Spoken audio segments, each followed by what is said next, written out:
আমি এখন দাঁড়িয়ে আছি বরিশাল মেহেন্দিগঞ্জ উপজেলায়। এখানে বরিশাল বিভাগের 6টি জেলায় মোট 27,044 হেক্টর জমিতে সয়াবিন চাষের লক্ষ্যমাত্রা নির্ধারণ করেছেন কৃষি সম্প্রসারণ অধিদপ্তর। এবং কৃষি সম্প্রসারণ অধিদপ্তর থেকে আরো বলা হয়েছে উৎপাদন লক্ষ্যমাত্রা হবে 44,612 মেট্রিক টন। উৎপাদন লক্ষ্যমাত্রা চেয়ে বেশি হতে পারে এমনটা জানিয়েছেন কৃষি অধিদপ্তর। আমাদের লাভ হয়, আমরা সোয়াবিন করি লাভের লিগে। আমি 8 ঘন্টা জমিনে সোয়াবিন করছি। 8 ঘন্টা জমিনে আমার কম পক্ষে 15 সোয়াবিন দিব। 15 সোয়াবিন হলে আমার 30,000 টাকা।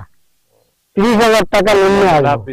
হ্যাঁ, আমার লাভ বেশি, সবচেয়ে সোয়াবিনে লাভ বেশি আমার, এই জন্য আমরা সোয়াবিন করি।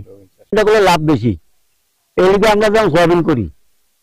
সোয়াবিন ফসলের লাভ বেশি। অন্য যে মুখ করছি, মুখ টুক পরে খেয়ালায় মুখ হয় না এই বছর।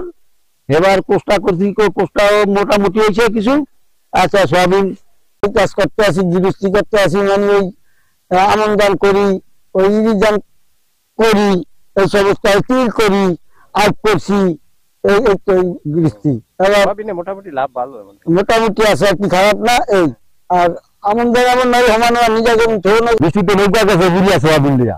এবার একটা মানুষের হাজিরা হয়েছে গিয়ে 600 টাকা। একবেলা খাওয়াইতে হয়, বিড়ি সিগারেট দিতে হয়, সকালে নাস্তা দিতে হয়, তাতে সোয়াবিনে তেমন একটা লাভ নাই, লোকসান। আমরা এখানকার সোয়াবিন চাষ কৃষকের সাথে কথা বলেছি।